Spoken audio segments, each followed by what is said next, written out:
Hello students, welcome back in biology class with Maurya sir.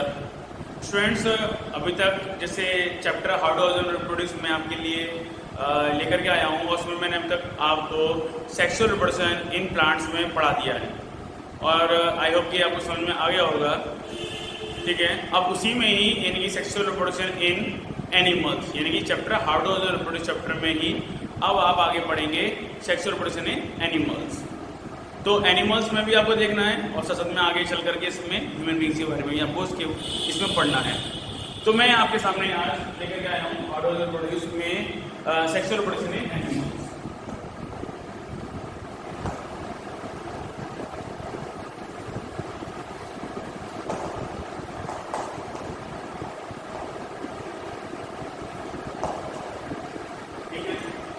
Students, जैसे कि अभी तक आपने इसमें देखा था कि प्लांट्स के अंदर गैमेट्स के बारे में देखा था या फिर मेल एंड फीमेल के बारे में देखा था पहले।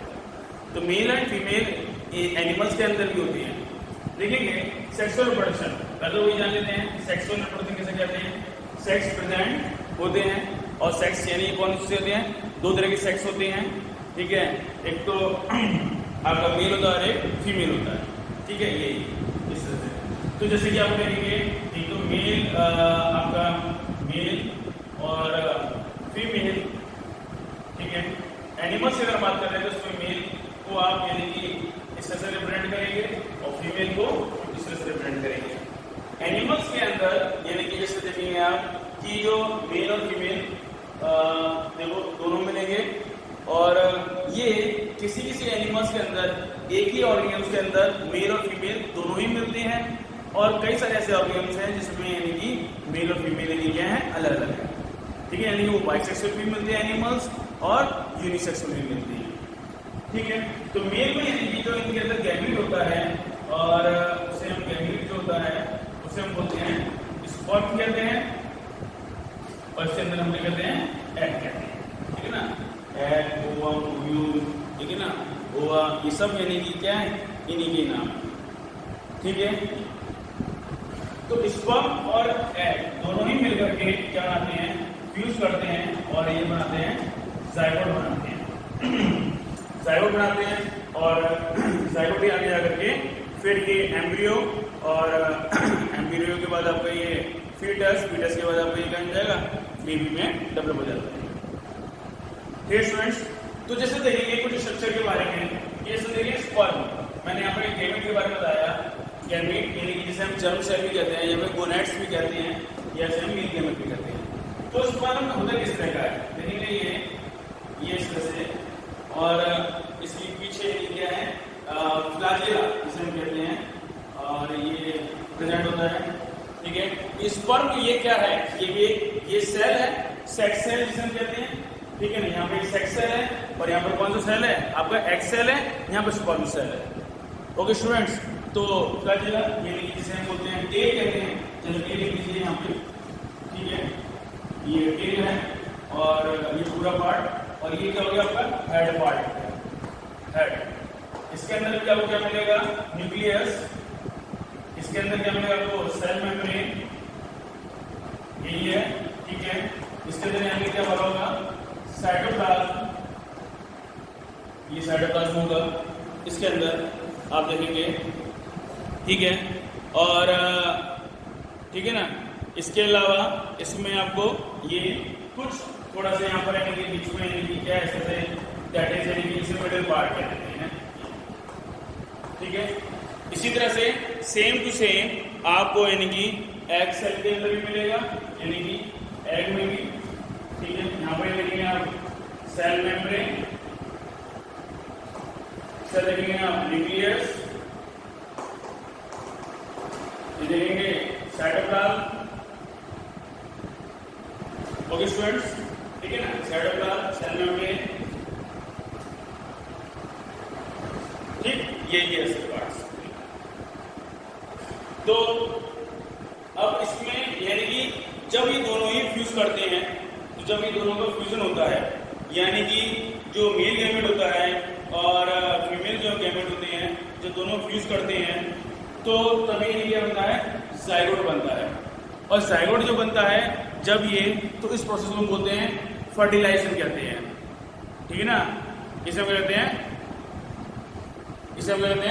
फर्टिलाइजेशन कहते हैं। तो ये ठीक है, तो लिख सकते हैं यहाँ पे फर्टिलाइजेशन आगे होता क्या है,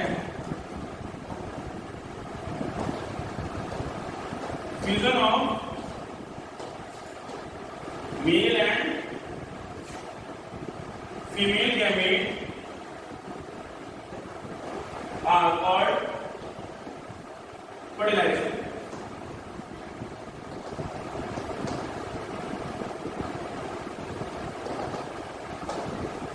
ओके स्टूडेंट्स, ये फ्यूजन ऑफ यानी किसका, मेल और फीमेल गैमेट का, दैट इज कॉल्ड, इसमें कहते हैं फर्टिलाइजेशन कहते हैं। अब ये जैसे कि यहाँ पर यानी जो फर्टिलाइजेशन आप पढ़ेंगे एनिमल्स के अंदर, वो 2 टाइप्स से पढ़ेंगे यार। फर्टिलाइजेशन जो होता है वो 2 टाइप्स का होता है।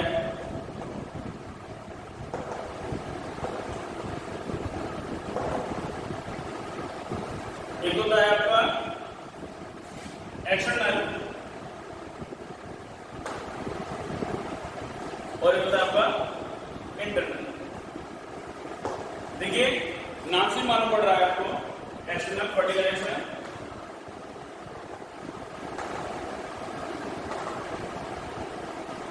ठीक है।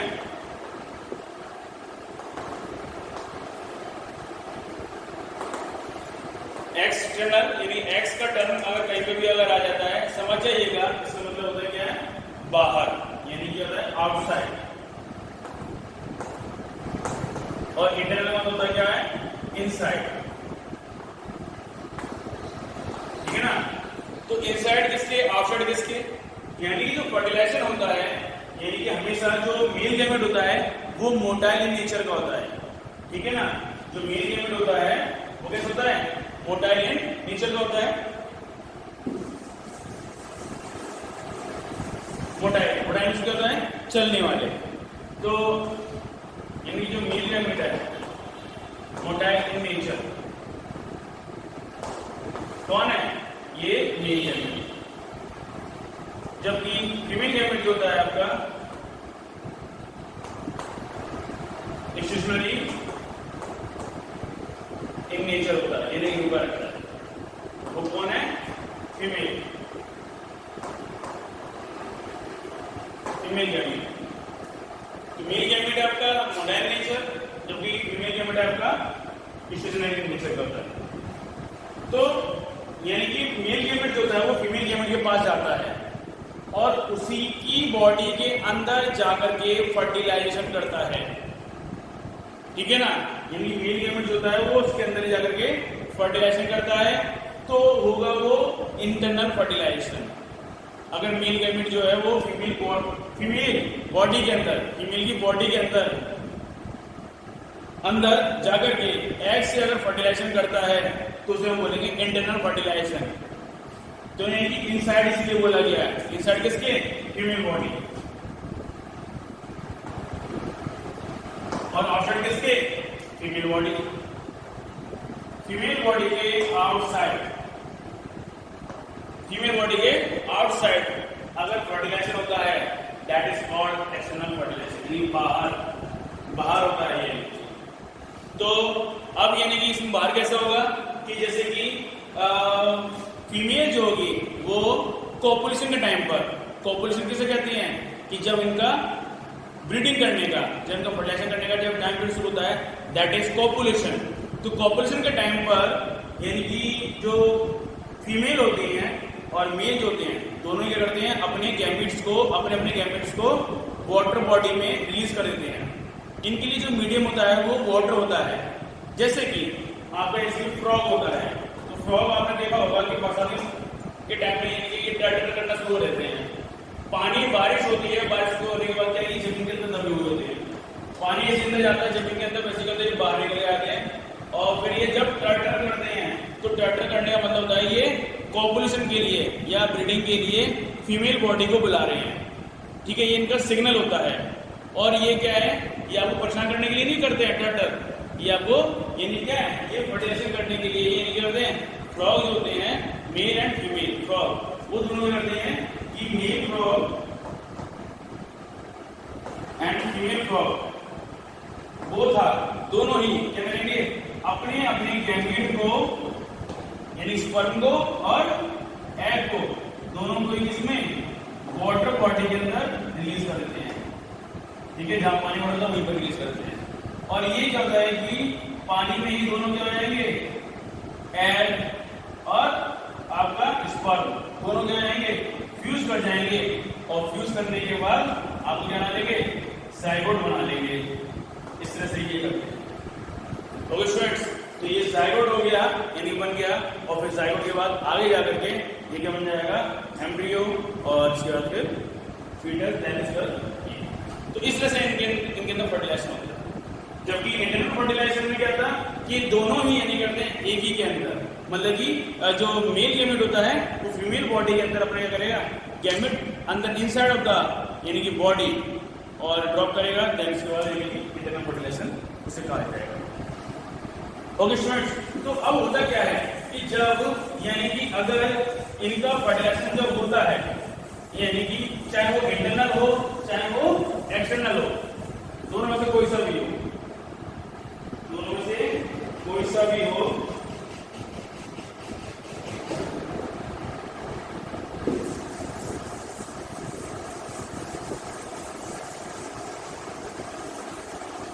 क्या करते हैं कि दोनों में से कोई सा भी अगर फर्टिलाइजेशन अगर जब होता है तो क्या होता है कि अब होता क्या है कि जो मेल गैमेट होता है यानी कि स्पर्म सेल और फीमेल गैमेट में भी क्या होते हैं, फीमेल गैमेट यानी कि एग। अब आपको पता ही होगा स्टूडेंट्स कि ह्यूमन बॉडी के अंदर 46 क्रोमोसोम्स होते हैं, 46 क्रोमोसोम्स होते हैं। ठीक है, 46 क्रोमोसोम्स होते हैं तो ह्यूमन बॉडी के अंदर। लेकिन हमारी हर बॉडी के अंदर, हमारी बॉडी के अंदर हर जगह यानी क्या होगा, कहीं से भी अगर आप हमारी सेल और सेल से डीएनए से अगर यानी क्या है, अगर वो क्रोमोसोम्स अगर कहीं से भी निकालोगे, सेल से कहीं से भी क्रोमोसोम निकालोगे तो उस सभी के अंदर यानी क्या होंगे, 46 क्रोमोसोम्स होंगे। लेकिन एक ऐसी जगह होती है जहां पर 46 नहीं होते, 23 क्रोमोसोम्स होते हैं, यानी कि हाफ होते हैं। वो होता है हमारा स्पर्म और फीमेल के अंदर क्या होता है, एग। ठीक है, तो स्पर्म सेल के अंदर कितने होते हैं, 23 क्रोमोसोम्स होते हैं और एग के अंदर कितने होते हैं, 23 क्रोमोसोम्स होते हैं। ठीक है, 22 क्रोमोसोम्स होते हैं वो सिमिलर होते हैं, दैट इज उन्हें बोलते हैं ऑटोसोम कहते हैं। जबकि जो 23 जो क्रोमोसोम होता है यानी 23rd वाला जो क्रोमोसोम होता है वो हमारा होता है सेक्स क्रोमोसोम होता है। उसी की वजह से क्या है, मेल और फीमेल में आइडेंटिफिकेशन होता है। ठीक है ना, ये तो 23 और 23 जब फ्यूजन होता है मेल और फीमेल गैमेट का, तो दोनों को मिल करके कितना बनता है, हमारे कितने आते हैं, 46 क्रोमोसोम्स यानी एक बेबी के अंदर डेवलप हो जाते हैं, 46 क्रोमोसोम्स हो जाते हैं। लेकिन ये फिर 46 क्रोमोसोम्स अभी नए बेबी के अंदर आ गए। फिर ये क्या होगा कि 46 क्रोमोसोम्स बच्चे के अंदर ये डेवलप होने के बाद उसकी बॉडी के अंदर फिर से 46 क्रोमोसोम्स रहेंगे। लेकिन जब उसके अंदर जब सेक्स गैमेट जब डेवलप होना शुरू हो जाएंगे तो म्यूसिस के थ्रू, म्यूसिस प्रोसेस के थ्रू यानी क्या होगा कि म्यूसिस होता क्या है, हम जानेंगे कि म्यूसिस यानी क्या है, reduction of the number of the chromosomes, reduction of the number of chromosome is called meiosis. तो इस प्रोसेस के थ्रू यानी कि 46 क्रोमोसोम्स होंगे वो न्यू बेबी के अंदर जब यानी क्या है कि जब वो अपने स्टेज पे आ जाएगा उसके अंदर सेक्स गैमेट डेवलप होना शुरू हो जाएंगे तो उसके अंदर कितने 23 क्रोमोसोम्स हो जाएंगे उसके भी स्पर्म सेल के अंदर, यानी बाकी पूरी बॉडी के अंदर 46 रहेंगे, लेकिन सिर्फ स्पर्म के अंदर और एग के अंदर कितने रहेंगे, 23 रहेंगे। और वो किस वजह से रहते हैं, घड़ी किस वजह से जाते हैं, म्यूसिस के थ्रू। और इसका हमें फायदा है, अगर आज अगर ऐसा नहीं होता, कहते हैं ना म्यूसिस की अगर क्या प्रोसेस के थ्रू म्यूसिस से क्या इंपॉर्टेंस है, अगर आज म्यूसिस नहीं होता तो क्या होता, 46 क्रोमोसोम्स रहते, फिर उसकी 46 फिर 46 46 मेल और फीमेल दोनों के अंदर, फिर 46 कितना आता आपका, वही है कि एन और ये एन, तो कितना हो जाता है, ये 2n हो जाता है, और एन यहाँ पर कितना है 23, फिर वो 2n ये 2n 2n होते हैं, फिर क्या होता है, दोनों मिलाकर के 4n होता है, 4n बन जाता है, ठीक है, ये 4n होता है, और 4n फिर से दोबारा से फिर वही 4n कितना होता है, ऐसे करके 16n बन जाते हैं, 16n करके फिर दोबारा से कितना हो जाता है, ये आपका 32n बन जाते हैं। तो इस तरह से ये प्रोसेस चलती रहती। और आज कितना बड़ा होता कि एक ब्रह्मांड के बराबर या फिर अर्थ के से भी बहुत बड़ा यानी एक सेल का साइज होता, ठीक है ना, इतना बड़ा साइज होता सेल का। तो ये यानी कि पॉसिबल नहीं होता। तो इसलिए थैंक्स टू द यानी कि म्यूसिस प्रोसेस कि जिस वजह से यानी कि इनके नंबर ऑफ प्रोडक्ट्स होता है तो हो जाती है, ठीक है। तो अब जब ये एग यानी कि जब ना जब एग जो होता है वो जो स्पर्म होता है, वो जो स्पर्म सेल यानी कि इस तरह से जो एग के अंदर यानी कि जब जाता है तो ये ज्यादा जो क्या करता है, ये यानी कि ये एग है और स्पर्म सेल जो है वो एग के अंदर पहुंच गया, और ये अंदर जब पहुंचने के बाद जब ये पहुंच जाता है तो ये टेल पार्ट होता है ना वो बाहर रह जाता है, और जो ये सेल होता है वो उसके अंदर इंजेक्ट करके एक तरह से इसके अंदर पहुंच जाता है। ये इसके अंदर क्या हो गया, स्पर्म सेल पहुंच गया, ये एग है और ये स्पर्म सेल है, ठीक है ना, ये टेल है और ये स्पर्म सेल हो गया। तो इस तरह से ये क्या है कि ये स्पर्म सेल ये पहुंच जाता है अंदर उसके इसके एग के, और फिर स्पर्म सेल और एग सेल दोनों मिलकर क्या आते हैं, यानी कि बन गया आपका जाइगोट बन गया। और जो जाइगोट जो बनता है ये भी कई सारी प्रोसेस से बनता है, मोरुला, ब्लास्टुला, गैस्ट्रुला, ठीक है ना, इस तरह की कई सारी प्रोसेस होती हैं, ठीक है, morula, blastula and gastrula, then इसके बाद आपका ये बन पाता है। ओके स्टूडेंट्स, तो इसमें आज तक के लिए बस इतना ही, ये आपको कंप्लीट हो चुका है। Good luck students, thank you.